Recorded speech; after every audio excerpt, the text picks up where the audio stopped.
누가복음 24장 36절에서 48절 말씀입니다.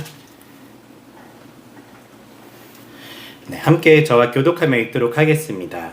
그들이 이런 이야기를 나누고 있을 때 갑자기 예수께서 직접 나타나 그들 가운데 서서 말씀하셨다. 너희 모두에게 평강이 있기를. 모였던 사람들은 몹시 놀라고 두려워서 자신들이 유령을 보고 있다고 생각했다. 예수께서 그들에게 말씀하셨다. 왜 그렇게 놀라느냐? 어찌하여 마음에 의심을 품느냐? 자, 내 손과 내 발을 보아라. 바로 나다. 나를 만져보고 확인하여라. 유령은 살과 뼈가 없지만 너희가 보다시피 나는 이렇게 살과 뼈를 가지고 있다. 이렇게 말씀을 하시면서 예수께서는 자신의 손과 발을 그들에게 보이셨다. 그들은 너무 기쁘고 또 놀라워서 아직도 믿지 못하고 있는데 예수께서 그들에게 물으셨다. 여기에 먹을 것이 좀 있느냐? 그래서 그들이 구운 생선 한 토막을 예수께 드리자 예수께서 그것을 받아들고 그들이 보는 앞에서 잡수셨다. 그런 다음 예수께서 그들에게 말씀하셨다. 내가 전에 너희와 함께 있을 때 분명히 말하기를 모세 율법서와 예언서들과 시편에서 나에 관한 기록된 모든 일들을 반드시 이루어져야 한다라고 하였다. 그때 예수께서는 그들의 마음을 열어 그 모든 성경 말씀의 의미를 깨닫게 해주셨다. 예수께서 또 말씀하셨다. 성경에 또 기록되어 있기를 그리스도가 고난을 받고 죽었다가 사흘 만에 죽은 자들 가운데서 다시 살아날 것이고 누구든지 회개하면 죄를 용서받는다는 이 기쁜 소식이 예루살렘에서 시작하여 모든 민족들에게 전파될 것이라 하였다. 함께 읽겠습니다. 너희는 이 모든 일을 목격한 증인들이다.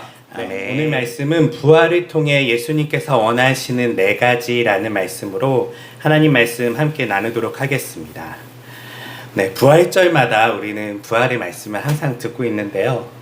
그럼에도 우리는 부활에 대해서 깊이 묵상하거나 또한 부활에 대한 놀라운 신비와 그 안에 담겨진 뜻을 우리가 잘 이해하지 못하고 신앙생활 할 때가 많습니다.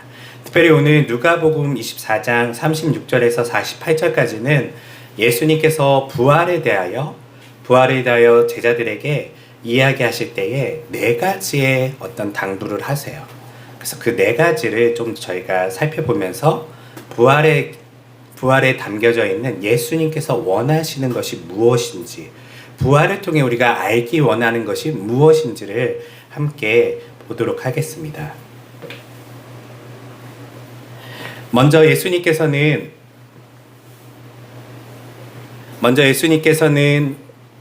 부활하신 이후에 제자들에게 나타나셔서 먼저 그들에게 한마디를 전하세요. 그게 뭘까요?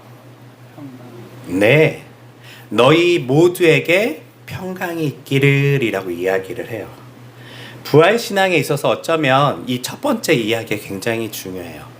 만약에 여러분들께서 예수님처럼 십자가에 달렸다가 그리고 죽고 부활했다면 첫 번째 무슨 말을 했을까요? 우리라면요. 살았다. 예. 그래서 우선 스스로에겐 살았다라고 하지만 다른 사람을 만났어요. 그럼 뭐라고 먼저 말을 건넬 수 있을까요? 만약에 여러분들이 한 상상을 해보세요. 돌아가셨어요. 죄송해요. 돌아가셨는데 어느 날 하나님께서 우리 가운데 성령을 통하여 이렇게 생명을 불어 넣으셨어요. 마치 우리가 태초에 우리가 먼지와 같고 흙과 같은 우리에게 어쩌면 생명이 없이 종이 인형처럼 흙처럼 어떤 찰흙 인형처럼 존재했던 우리 같은 존재들에게 하나님께서 그들에게 생명을 불어넣으시죠. 그때 그들이 드디어 생명이 되어요. 죽은 우리에게도 어쩌면 생명을 잃고 우리는 썩어가고 먼지가 되어가고 흙이 되어가는 그런 상황 가운데서 어느 날 하나님께서 여러분들에게 생명이 있어라 라고 말씀하시니 여러분들이 갑자기 생기가 돋더니 몸에 피가 흐르기 시작하고 다시금 부활하는 놀라운 일이 일어났어요. 첫 번째는 말씀하신 대로 살아나다니 내가 할렐루야 굉장히 놀라겠죠. 그리고 여러분들 어디 가시겠어요? 여러분들이 살아났다면 어디 가시겠어요? 네? 가족을 찾아. 그렇죠. 가장 사랑하는 사람들을 찾아갈 거예요. 예, 누구나 내가 눈을 딱 떴을 때 가장 사랑하는 사람들을 찾아갈 거예요. 그리고 그 사랑하는 사람들에게 가서 뭐라고 얘기했을까요? 제가요? 네. 죽은 지 3일이 지났어요. 3일이 지나고 이제 눈을 떠서 드디어 부활을 경험했어요. 그리고 사랑하는 사람들을 찾아가서 딱 사랑 아내를 딱 만났어요. 뭐라고 하고 싶으세요?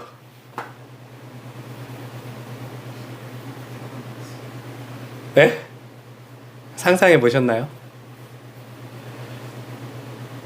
여러분들 뭐라고 가족들에게 말하고 싶으세요? 사랑하는 사람들에게요.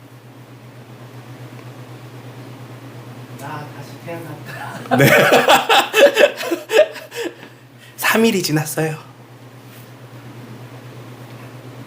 우리가 아는 것처럼 사실 누군가 사랑하는 사람을 나는 부활했지만 사랑하는 사람들을 잃었던 사람들은 어떨까요?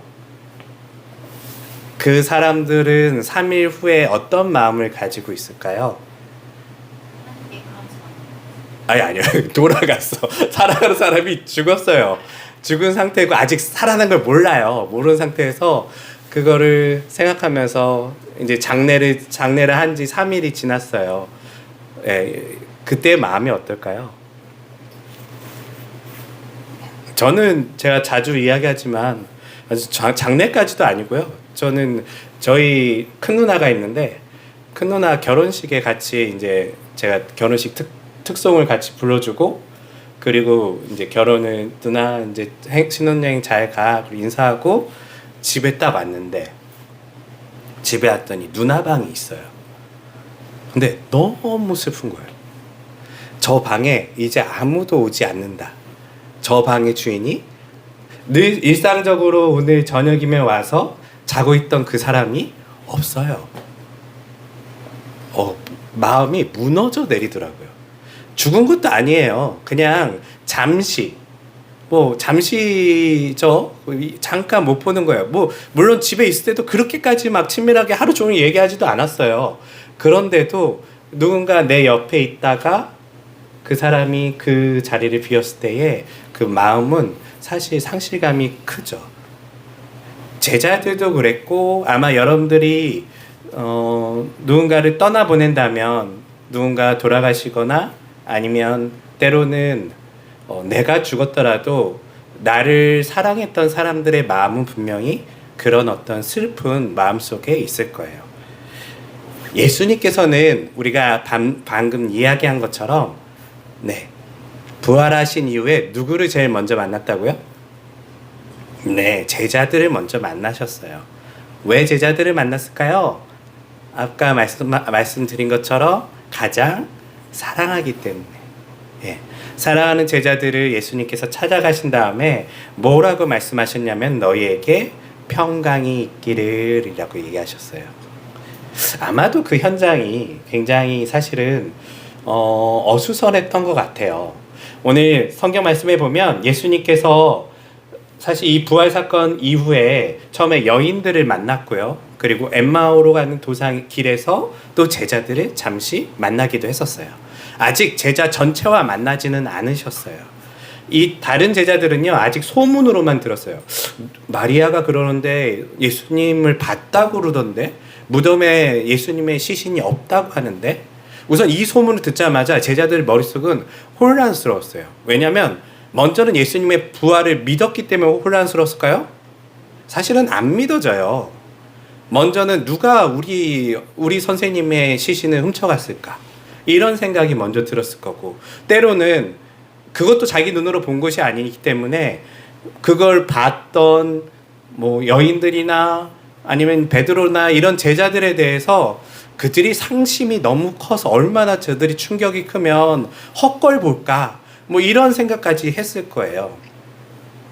그래서 사실은 그들이 모여 있을 때에 아직도 의견이 되게 막 갈렸었어요. 어떤 사람은 내가 들었다, 봤다. 내가 이곳으로 오는 그 엠마오로 오는 길에서 만난 분이 예수님 같다. 뭐 여러 가지 이야기가 나왔지만 누구도 확신할 수 없고 누구도 너무 충격이 크구나 라는 생각 속에 그들의 마음은 깊이 어둡고 혼란스러운 마음 속에 모여 있었던 것 같아요. 그때 예수님께서 그들 가운데 나타나시면서 먼저 하신 말씀은 너희에게 평강이 있기를. 이 말은 히브리어로 샬롬이죠. 네, 샬롬. 말 그대로 우리는 이 평강을 잃어버리고 사는 사람들처럼 사실 이 제자들처럼 우리들의 삶도 비슷해요. 여러분들 부활을 믿으십니까? 네, 아멘, 믿습니다. 그런데 우리의 마음은 어떤가요? 마음은 부활을 믿기 때문에 그 부활의 기쁨으로 세상 속에서 잘 힘있게 살아가시나요? 당당하게 사망을 이기셨잖아요. 네, 여러분들 부활을 믿으면 우리 부활절에 늘 설교 듣듯이 부활을 믿으면 어떻게 사셔야 돼요? 두려울 것 없이 살아야 되잖아요. 그런데 실상 우리는 어떠냐는 거예요. 우리 또한 사실은 이 제자들처럼 여전히 두렵고 여전히 혼란스럽고 여전히 어려운 마음 가운데 신앙생활을 하고 있는 모습이 굉장히 이 제자들과 우리가 유사해요. 왜냐하면 여러분들 부활 보셨어요? 여기 중에 예수님의 부활을 목격하신 분 없습니다. 우리는 다 부활을 어떻게 알고 있죠? 예, 부활을 증거하고 있는 증인들의 기록, 성경이라든지 또 그것을 듣고 우리는 부활을 믿어요. 제자들도 우리와 굉장히 유사했어요. 몇몇 사람은 예수님을 직접 본 것 같다. 봤다도 아니에요. 본 것 같다. 예수님인 것 같다.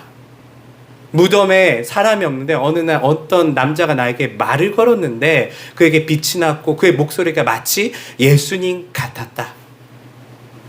왜냐하면 정확하게 이것이 무엇이다라고 정의할 만큼 강력한 믿음은 그들에게 없었어요. 있었으면 이렇게 자신들이 따로 모여서 숨어서 두려움 가운데 있을 이유가 없거든요. 아직은 확신이 없는 사람들처럼 마치 부활에 대한 증언은 들었지만 그것을 믿고는 싶지만 여전히 혼란스럽고 여전히 어려운 마음들 가운데 살아가는 사람들이 제자들이었고요. 여전히 우리도 부활을 본 적은 없어요. 우리도 부활의 소식을 듣고 부활의 증언을 보았지만 여전히 우리도 제자들처럼 이 땅 가운데 살 때에 용기가 없고 불안한 가운데 살고 있죠. 그때 예수님께서 나타나셔서 먼저 한 말이 뭐라고요? 너에게 평강이 있기를. 예수님은 우리를 잘 아세요. 사실 우리와 같은 제자들을 이미 경험하셨어요. 그래서 우리가 예수님을 믿는다 하지만 부활의 힘으로 굉장히 사망 권세를 이기신 예수님을 믿으면서 이 땅에 두려울 것 없이 살아가는 우리가 못 된다는 걸 너무 잘 아세요. 믿는다고 고백하지만 여전히 흔들리고 있는 우리, 믿는다 말하지만 여전히 두려움 가운데 살아가고 있는 우리와 제자들은 너무나 비슷했기 때문이죠. 여전히 우리에게 예수님께서는 이 가운데 우리에게 나타나실 때마다 우리를 만나실 때마다 먼저 항상 이 말씀을 하실 것 같아요. 너희에게 평강이 있기를.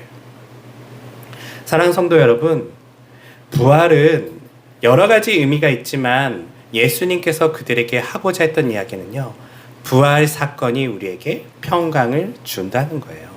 두려운 사람들에게, 여전히 어려운 마음을 가지고 있는 사람들에게 예수님은 그에게 너 아직도 부활 제대로 알지 못해? 그걸 제대로 믿지 못하고 신앙생활해? 라고 책망하시기보다 그들 가운데 오셔서 뭐라고 말씀하셨다고요? 평강이 있기를 예수님께서 기원하셨다는 거예요. 사랑하는 성도 여러분, 저는 이게 우리에게 용기를 주는 것 같아요.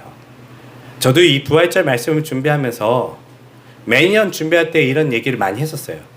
여러분, 부활을 믿으시면 사망 권세를 주님께서 이기셨으니 이 땅 가운데 두려울 것 없이 힘있게 우리가 살아갑시다. 예수님의 증인으로 살아갑시다. 여러분 죽음을 두려워하지 말고 살아갑시다 라고 하지만 실상 말하고 있는 저 또한 매일의 삶 속에서는 죽음이 두렵고 때로는 세상에 어떤 살아가는 것이 너무나 버겁기도 하고 힘들 때가 많아요. 그때 예수님께서 나타나셔서 저와 같으면 아직도 너는 부활을 매년 부활절을 기념하면서도 그렇게 두려운 마음 가운데 살고 있냐? 너 왜 이렇게 믿음이 없니? 라고 말씀하지 않으시고 뭘 먼저 말씀하셨다고요? 너희에게 평강이 있기를. 사랑하는 성도 여러분, 오늘 부활절 예수님의 우리에게 하시는 첫 번째 말씀은 우리에게 평강이 있기를 바라시는 예수님이십니다. 두 번째는 예수님이 무엇을 얘기하시냐면 제자들에게 너희가 나를 보고 그들이 예수님을 보자마자 뭐라고 생각하고 성경이 있다고 얘기하죠? 유령이라고 생각했어요. 예수님이 나타났더니 좋아할 줄 알았어요. 사실은 좋아할 줄 알았는데 다 기겁을 하는 거예요. 아니 이럴 수가 없는데 이거 말이 되지 않는데 저분은 유령인가? 이런 생각이 든 거예요. 그때 예수님께서 뭐라 말씀하시죠? 그다음에 이제 옷을 이렇게 들추기 시작하죠. 그러면서 내가 여기 상처, 창에 찔린 상처 있고 손 봐봐. 손에 못 자국 이거 꽤 큰 거야. 이거 집에서 만들 수 없는 거야. 못 자국 보여주시고 발에 있는 상처도 보여주시죠. 그리고 뭐라고 말씀하시냐면 너희가 믿지 못하면 뭐 하래요? 보고도 못 믿으면 만져보래요. 만져보래요. 여러분은 저는 이 말씀이 우리에게 주는 가장 어떤 예수님의 용기 있는 말씀인 것 같아요. 뭔 말이냐면요. 지금 제자들은 예수님과 약 3년이라는 시간을 먹고 자고 같이 생활했었어요. 그런데 예수님을 그들이 부활하신 이후에 만났을 때에 그들의 반응은요. 부활을 믿었어요? 안 믿었어요? 안 믿었어요. 유령인가? 오히려 예수님 부담스러워하고 두려워하고 있었단 말이에요. 그때 예수님께서 뭐라고 얘기하시냐면 봐라, 만져라, 그리고 믿어라 라고 얘기하세요. 우리 신앙도 사실은 우리 신앙이 흔들리는 이유가 아주 당연해요. 예수님과 먹고 자고 3년을 살았던 사람들, 예수님께 직접 배운 사람들, 우리는 하나님의 말씀을 성경으로 읽고 있지만 음성으로 직접 들었던 그들조차도 지금 뭘 못 믿는다고요? 부활을 잘 못 믿어요. 그런데 우리는 어떨까요? 여러분 부활을 정말 믿으십니까? 사실 우리가 믿고 싶어서 믿는다라고 고백은 하지만 예수님이 어느 날 여러분들 앞에 딱 나타나시면 여러분들은 부활하신 예수님이라고 느끼겠어요? 이 환상이라고 느끼겠어요? 안 봐서 모르겠죠. 진짜요. 예수님이 딱 나타나셨어요. 그러면 여러분들이 예수님을 살아있는 사람처럼 대하시겠어요? 아니면 막 유령처럼 약간 두려운 가운데 예수님을 대하시겠어요? 우리도 똑같아요. 예수님을 사람으로 느끼질 못해요. 실제 우리가 신앙생활을 하는 가운데 예수님을 우리와 같은 사람이라고 잘 이해하지 못할 때가 많아요. 우리는 어쩌면 예수님을 만난 적이 없기 때문에 더 예수님은 뭔가 환상 속의 존재, 보이지 않는 어떤 신과 같은 존재로 여길 때가 많이 있죠. 그러나 예수님께서는요, 실제 육체의 부활을 하신 첫 번째 하나님의 열매이십니다. 그 사실은 우리에게 믿겨지기가 쉽지가 않아요. 그렇지만 예수님께서 말씀하시기를 뭐하래요? 보래요. 뭐하래요? 만지래요. 그리고 뭘 하래요? 믿으래요. 신앙생활은 사실 여기에 굉장히 중요한 어떤 그 규칙이 있어요. 여러분 믿음이 어떻게 자라날까요? 오감을 통해서 얻어져요. 듣고 하나님의 말씀을 듣죠. 그리고 뭐하면? 보고. 와, 예수 믿는 사람들은 저렇게 살아가네? 저 사람들은 어떤 마음을 가지고 있기 때문에 저런 믿음을 가지고 있을까? 보기도 하고, 때로는 성경 말씀을 읽으면서 수많은 오감을 통해서 우리는 예수님을 알아가고, 그리고 그렇게 예수님을 받아들이는 것이 우리들의 모습이에요. 그리고 이것을 통하여 뭐가 자라난다고요? 믿음이 자라나요. 많은 사람들이 나에겐, 목사님께 얘기해요. 목사님, 저는 믿음이 없어요. 교회를 10년 다녀도 20년 다녀도 믿음이 자라나지 않아요 라고 하는 분들이 있어요. 왜 안 자라났을까요? 네, 제 마음은 가시밭인가 봐요. 제 마음은 돌밭인가 봐요. 아무래도 자라나지 않아요. 맞아요. 우리가 밭의 비유로도 말할 수 있지만요, 그거는 또 예수님께서 그 당시 사람들한테 하고자 했던 말씀이고요. 부활을 경험한 예수님께서 자신의 부활을 믿으라고 할 때, 아이, 너는 돌밭이니까 좀 믿기 어렵겠다라고 얘기하지 않으세요. 뭐 하라고 하신다고요? 보고 만지고 믿으래요. 우리의 신앙도 사실은 앞선 밭의 비유로만 생각하고 포기하시는 분이 많아요. 아이, 나는 자라나지가 않네. 아이, 나는 밭이 엉망인가 봐. 포기해버려요. 아니에요. 믿음은 어떻게 자라난다고요? 예수님을 보셔야 돼요. 보고, 그리고 뭐 하래요? 만져보셔야 돼요. 믿음은 그렇게 오감, 우리가 오감이 뭐예요? 보는 거, 시각, 그리고 청각, 듣는 거, 미각, 먹는 거, 촉각, 만져지는 거.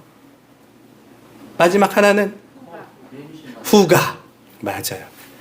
사실 오늘날 우리 개신교회는, 이제 우리 루터를 통해서 개혁된 이 개신교회는 예배 가운데 크게 두 개밖에 활용을 안 해요. 하나는 청각과 시각, 또 먹었으니까 미각까지는 활용을 하죠. 혹시 여러분들 저기 정교회에 가보셨나요? 네, 정교회는 예배가 어떻게 시작되냐면요, 저 뒤에서, 목사님 여기 계시지도 않아요. 네, 정교회 사제는요, 저 뒤에서 걸어 들어오면서 뭘 흔들고 들어올까요? 향을 흔들면서 들어와요. 한번 저는 이걸 보면서 그런 생각이 들어요. 왜 저런 행동을 하지? 우리한테 좀 이상하잖아요. 그런데 실제로는요, 이 예배라는 공간 안에서, 그러니까 그들은 뭘 하고 있냐면요, 그 정교회 교회 가보면 먼저 막 성화들이 있어요. 그리고 조각들이 있어요. 이걸 통해서 뭘 보여주는 거예요? 시각을 통해서 예수님에 대한 삶을 볼 수 있게 해놓고요. 그 다음에 청각은 거기서 설교를 어떻게 하냐면, 하나님께서 우리에게 말씀하십니다. 노래로 해요.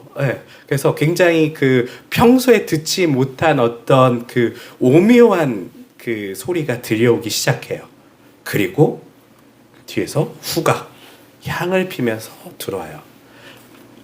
어떤 목사님들은 그 이단적이야, 그거 미신적이야 하는데요, 전 그렇게만은 꼭 생각하진 않아요. 초대교회 성도들이 얼마나 예수님을 깊이 알기 원했는지 그들은 오감을 활용해서 예수님을 알기 원했어요. 특별히 그 시대 사람들은 우리처럼 성경이 있어요, 없어요? 없어요. 말씀을 보고 믿기는 정말 어려워요.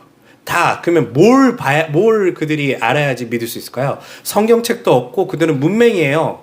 아직은 성경을 읽을 수도 없어요. 그러면 이 목사님께서 아니면 사제가 하는 이야기, 말과 소리와 메시지와 성화와 향과 공간이 주는 수많은 오감을 통하여 그들은 하나님을 경험하는 것을 시도하죠.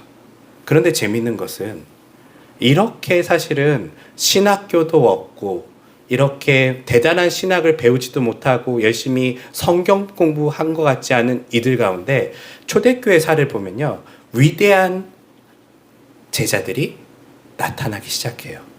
저는 이걸 보면서 이런 생각이 들어요. 오늘날에는 우리는 그렇게 열심히 성경 읽고 공부한다 하지만 오늘날 왜 우리에게는 그들만큼 강력한 믿음이 없을까라고 했을 때 어쩌면 오늘 예수님께서 말씀하신 것처럼요. 우리가 너무 작은 감각을 통하여 어떤 믿음을 시도하고 있는지도 모르겠어요. 보는 것으로 못 믿으면 뭐 하래요? 예수님이요. 만져보래요. 만지는 것으로 해결이 안 되면 예수님께서 말씀하시기를 너희들은 모일 때마다 이것을 항상 기념해서 행하래요. 그게 뭐예요? 성찬이에요. 성찬은요, 이것의 사실은 종합 선물 세트예요. 먹고 마시고 눈으로 보고 같이 예수님의 그 마지막 날의 그 메시지를 읽고 이 수많은 것을 통하여 그들은요, 믿음이 성장하기 시작한 거예요.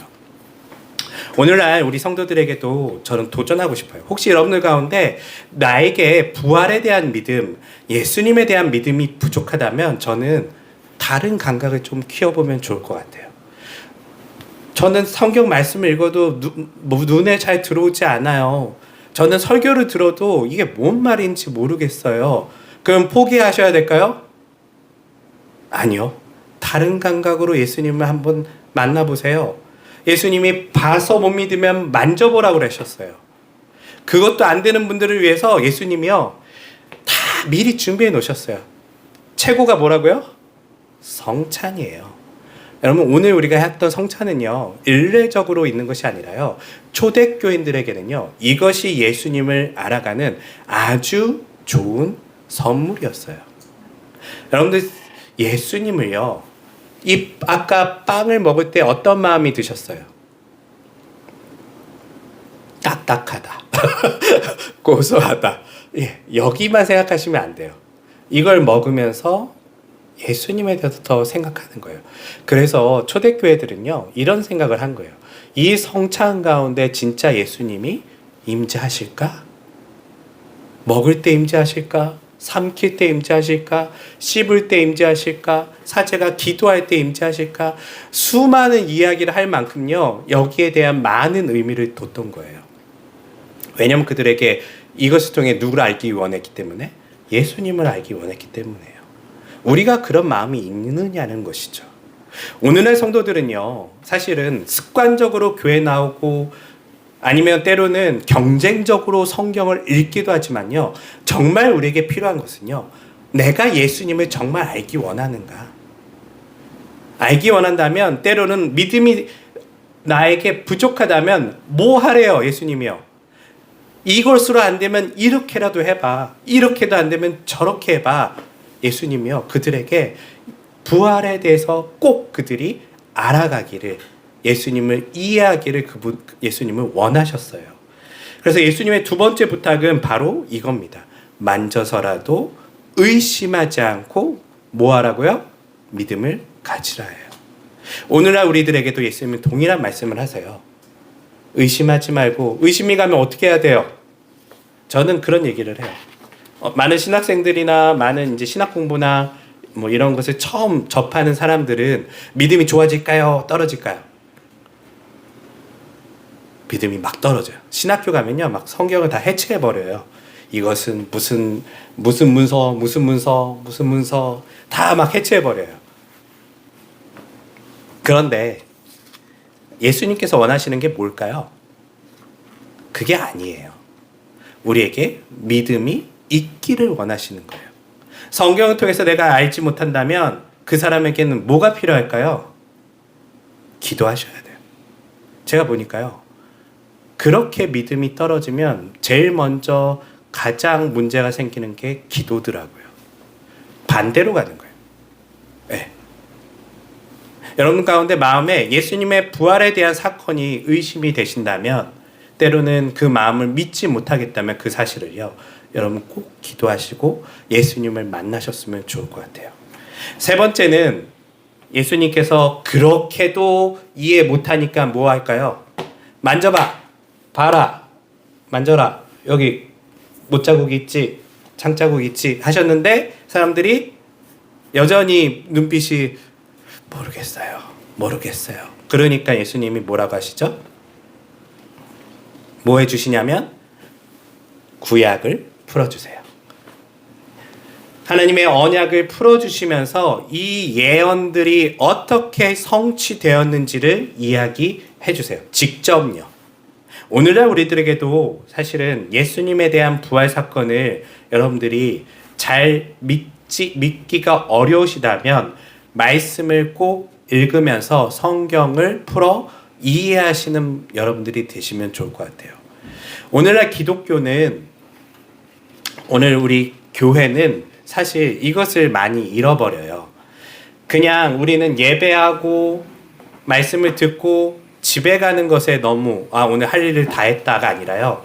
여러분들이 예수님을 더 알기 원하신다면 꼭 성경을 직접 읽으시면서 하나님께서 창세전부터 아주 고대로부터 어떻게 사람들을 통하여 예수님에 대해서 미리 예언하셨는지를 꼭 읽어보셔야 돼요. 그 예언이 사실이 되었다면 2000년 전에, 그러면 오늘 2000년이 지난 오늘에도 하나님은 뭘 지키실까요? 이 약속을 반드시 지키신다는 그것을 우리는 알게 되죠. 그것을 아는 것이 우리의 신앙생활에 있어서 매우 힘있게 살아갈 수 있는 힘이 된다는 거예요. 정신통이라는 게 믿음이 아니에요. 믿음은 아주 합리적인 거예요. 보는 거고요, 만지는 거고요, 듣는 거고요, 때로는 약속, 하나님께서 오래전에 하셨던 이 성경의 말씀을 읽음을 통하여 정말 그 일이 일어났구나라는 것을 우리가 합리적으로 알 수 있게 해주신다는 것이죠. 마지막은 예수님께서 이렇게 해서 부활의 믿음이 생긴 사람들에게 꼭 당부하신 게 하나 있어요. 그게 뭘까요? 부활의 증인이 되라예요. 부활 사건이 주는 의미는 앞서 얘기한 것처럼 예수님이 부활했다는 것은 뭐가 힘을 잃어버렸다는 것이죠? 네, 사망 권세가 힘을 잃어버린 사건이에요. 그러니까 부활하면은 자꾸 우리는 살아난 것만 생각하는데요. 반대로 생각하면 이제 사망이 힘을 잃은 사건인 거예요. 부활절을 다른 말로 한번 우리가 바꿔보면 뭘로 바꿀 수 있을까요? 사망절인 거죠. 네, 사망이 죽은 날이에요. 더 이상 우리를 붙잡을 수 없게끔 이제 사망이 예수님을 통하여 죽어버린 사건이에요. 이것을 많은 어떤 신학자들이나 때로는 깊은 영성가들은 이렇게 얘기해요. 사망이 생명을 삼켰더니 희한하게도 생명이 죽을 줄 알았더니 사망이 죽어버린 사건이에요. 사탄이, 저는 참 그런 면에서는 교만했기 때문에 멍청했다라고 생각을 해요. 그가 예수님에 대해서 어느 정도 알았지만 뭘 몰랐냐면 예수님은 이 땅에 생명을 주는 생명의 원천이라는 걸 그가 이해하지 못했어요. 사망이 삼키면 예수님을 죽일 수 있을 거라고 생각했었어요. 그랬는데 사망이 예수님을 삼켰더니 어떤 일이 일어나죠? 사망이 죽어버린 거예요. 여러분들이 부활한다는 것은 생명이 이제 사망을 삼켜버리는 사건이 돼버리는 것이죠. 그러면 이 세상에서 이 부활의 증인이라는 것은 이 세상 사람들이 가장 사로잡혀 있는 힘이 뭘까요? 사망 권세예요. 제가 카페에서 자주 봐요. 이 사망 권세의 두려움을 가지고 이렇게 되면은 1000만 원이 나오고요. 이렇게 되면 2000만 원이 나오고요. 네. 보험도 그렇고 여러분 다 모든 게 뭐에 대해서 우리가 그 두려움을 해결하려고 그러는 거예요. 사망이거든요. 돈 왜 벌어요? 돈 안 벌면 어떻게 돼요? 가난해지죠. 가난해지면 어떻게 돼요? 힘들죠. 힘들기만 할까요? 죽음에 대한 두려움이 생겨요. 네. 내가 이렇게 쉽게 가면 내가 좋은 거 못 먹고 내가 그렇게 가난하게 살면 오늘 고기를 먹어야지 힘이 날 것 같은데 돈이 없으면 고기 못 먹잖아요. 그래서 맨날 라면을 먹고 있으면 어떤 걱정이 생겨요? 내 건강 잃어버리는 거 아닌가? 결국은 우리는 사망이라는 어떤 이 두려운 것에 대해서 사람들은요 사로잡혀서 부단히 노력하면서 이 땅에 제가 늘 얘기한 것처럼 노예처럼 살아가요. 사망에게 걸리지 않으려고. 이 땅의 모든 과학이라든지 모든 것이 다 사실은요, 이거 피하고 싶어서 계속 발달시키고 있는 거예요. 앞으로 여러분들 잘 아시는 것처럼 화성에 사람을 보낼 거래요. 왜요? 거기서 놀라고요? 일론 머스크라는 사람에게 인터뷰를 했어요. 당신은 왜 화성에 사람들을 보내려고 합니까? 했더니 그가 뭐라고 얘기했을까요? 인간은 결국 여기서 살다가는 핵전쟁이나 이런 걸로 다 죽을 가능성이 아주 100%라고 생각한다. 그래서 하나라도 좀 보내놔야지 우리를 보존할 수 있기 때문에 거기에 화성에 사람을 보낸다라고 얘기를 해요. 여전히 사망, 죽음에 대한 두려움 때문에요, 우주에 로켓까지 쏘는 거예요. 의학은 어떤가요? 어떻게 하든 우리가 죽지 않으려고 최대한 의학을 발달시키고 있잖아요. 그런데 해결이 되나요? 해결이 될까요? 네. 저는 그거 보면서 저 사람 되게 단순하네. 지구만 핵으로 무너질까? 화성은 핵으로 안 쏴도 그냥 거기 환경이 너무 좋지 않아서 죽을 수도 있을 것 같은데. 사람은 사실은 막연하게 사망을 피하고 싶지만 사망은요, 우리들에게 달려들어오는 사자처럼 어느덧 우리 앞을 와서 우리를 노려보고 있어요. 그리고 우리는 그것이 두렵죠. 그때요, 예수님께서요, 이 얘기를 하시는 거예요. 이제 뭐가 끝났다고요? 사망의 힘이 끝났대요. 그럼 앞에 보이는 건 뭐예요? 예수님, 여전히 사람은 죽는데요.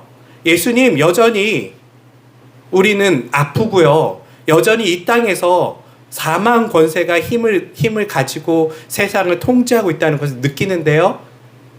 그때 예수님께서 우리에게 말씀하시는 것은 무엇이냐면, 그것은 사실은요, 이미 힘을 잃어버린 사망의 마지막 발악이에요. 사망이 여러분들을 죽일 수 있을까요? 죽을 거예요. 네, 죽어요.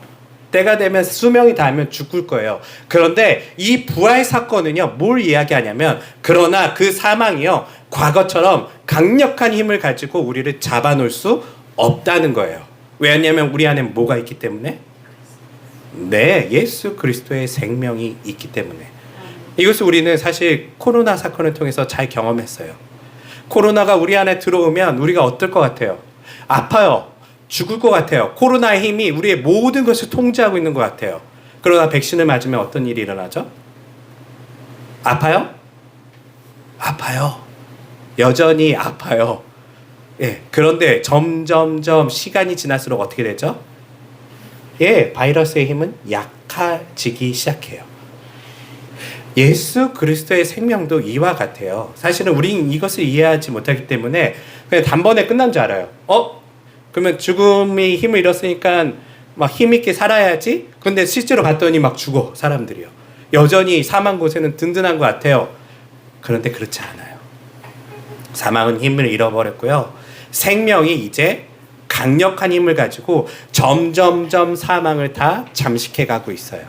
때가 되면 성경이 뭐라고 얘기하냐면요, 살아있는 우리만 죽지 않는 것이 아니라 죽은 성도들도 부활하게 될 거래요. 왜? 뭐가 힘을 잃어버렸기 때문에? 사망이 힘을 잃어버렸기 때문이라는 것이죠. 예수님은 이것을 증언하길 바래요. 오늘날 많은 사람들이 여전히 노예처럼 살아가는 것은 사망이 막강한 힘을 가지고 있다는 것을 그들이 느끼기 때문에 그래요. 그들에게 이제 이걸 알려줘야 돼요. 사망이 뭘 잃어버렸다고요? 힘을 잃어버렸다라고요. 잠시 당신은 죽을 수 있지만 반드시 어떤 일이 일어난다고요? 부활이 일어날 거라는 것을요. 그러면 우리는 어떻게 살게 될까요? 이걸 믿는 사람들이 많아질수록, 예, 우리는요, 자유를 얻게 돼요. 이게 되게 중요해요. 예수님께서 말씀하시기를 진리를 알지니 진리가 뭘 하게 한다고요? 너희를 자유케 하리라 라고 말씀하셨어요. 진리의 핵심, 진리가 누구예요? 예수 그리스도예요. 예수 그리스도의 부활을 믿는 자들에게는요, 무엇이 주어지냐면 자유가 주어져요. 여전히 사망은 우리를 아프게도 하고 힘들게도 하지만요, 우리 마음은 이제 더 이상 그들의 종노릇하지 않아요. 죽여봐. 죽을 수 있지. 물론 헤어지면 아프지. 병도 아파요. 하지만 마음에 확신이 하나 있어요. 이것 때문에 내가 벌벌 떨지 않을 거야. 나는 자유하니까. 누구 안에서? 진리 안에서, 예수 안에서요. 부활 사건은요, 우리에게 이렇게 강력한 자유를 줘요. 세상의 가장 강력한 힘이 뭘까요? 저는 이 자유라고 생각해요. 자유는요, 강력한 독재 정권을 무너뜨려요. 우리가 그리스도 안에 자유함을 경험하면요, 강력한 독재 정권과 같은 사망 권세를 이 땅에서 무너뜨릴 수 있다는 거예요. 사망 권세와 사람들이 싸울 때 꼭 이렇게만 해요. 기도하죠. 방언하죠. 막 모여서 흔히 영적 전쟁을 한다고 해요. 기도할 필요도 있고 그럴 필요도 있지만 가장 강력한 무기가 뭘까요? 사망 권세와 싸우는 예수님의 부활을 증언하는 거예요. 그러면 두려움이 사라져요. 그래서 많은 독재자들은 예수 그리스도의 부활을 믿는 그리스도인들이 자신의 나라에 많아지기를 원치 않아요. 오늘날 그런데 우리가 살고 있는 한국 기독교는 이 땅의 자유를 선포하고 있을까요? 이제 돌아보는 것이죠. 이 땅에 많은 사람들이 여전히 사망 권세에 눌려서 두려워하면서 살고요. 권력에 두려워하기 시작하고요. 여전히 돈에 두려워하기 시작하고요. 삶에 종노릇하면서 살아가는 것이 이 땅의 많은 사람들의 모습이에요. 이 땅에 아무리 교회가 많은데도 전혀 사람들에게 자유가 무엇인지, 정말 사망 권세를 이긴 사람들의 마음이 무엇인지를 이 땅은 보여주고 있지 못하고 있어요. 예수님께서 우리에게 말씀하시기를 이러한 사람들에게 우리가 예수님의 부활을 증언하기 바라세요. 저는 이 한국 사회에 사람들이 많이 지쳐 있어요. 많은 것에 종노릇하면서 살아가니까요. 그때 우리가 해야 될 것이 무엇이냐면요, 교회 나와라. 물론 좋은 말이지만 더 중요한 말이 뭘까요? 이 친구가 교회 안 나와도 돼요. 근데 꼭 이것만은 알려주셔야 돼요. 그게 뭐예요? 예수님 부활하셨다는 거예요. 예수님 부활하셨어. 너 죽으면 예수님처럼 부활할 수 있어. 절대 두려워하지 마. 그런데 많은 그리스도인들과 이 땅의 많은 이단들은 거꾸로 뭘 사람들에게 두렵게 하고 있어요? 죽음에 대한 두려움을 주잖아요. 아니에요. 정말 진리는요, 우리를 뭐하게 한다고요? 자유하게 해요. 두려움이 사라지기 시작해요. 어느 날 여러분들이 믿음이 성장한 걸 어떻게 발견하시게 될 거냐면요, 어느 날 내가 믿음이 성장하면 성장할수록 교회에 충성하고 성경을 잘 이해하고 많이 아는 것이 아니라 내 안에 두려움이 사라지고 내 안에 자유함이 더욱더 커지기 시작하면서 실제로 내 안에 어두운 모든 붙잡힌 것들을 물론치기 시작할 때에, 그때에 정말 부활신앙이 나에게 있구나라는 것을 알게 된다는 것이죠. 사랑하는 성도 여러분, 쉽지 않아요. 앞서 얘기한 것처럼 제자들도 여전히 두려워했었고요. 제자들도 여전히 믿기 어려웠었고요. 그렇지만 여러분들이 꼭 기억해야 될 것은 부활을 믿는 자에게 무엇이 주어진다고요? 자유가 주어진다는 거예요. 그리고 이것을 예수님께서 당부하신 것은 무엇이냐면 너희만 아는 것이 아니라 온 민족에게, 모든 사람들에게 이 자유의 복음을, 이 부활을 선포하라 라고 우리에게 당부하시며 네 가지 부탁을 하셨다는 것입니다. 자, 기도하고 오늘 예배를 마치도록 하겠습니다. 하나님 아버지,